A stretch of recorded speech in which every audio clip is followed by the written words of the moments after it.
Vallahi bunun şiddet hayran koptum. Nereye hayran oldum?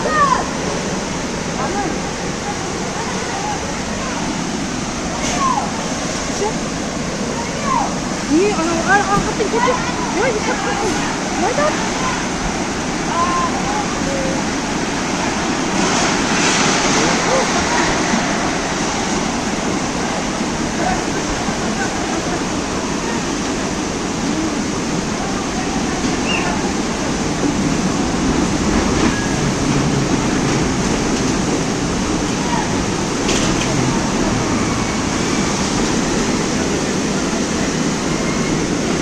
Maşinen almasam mı ya?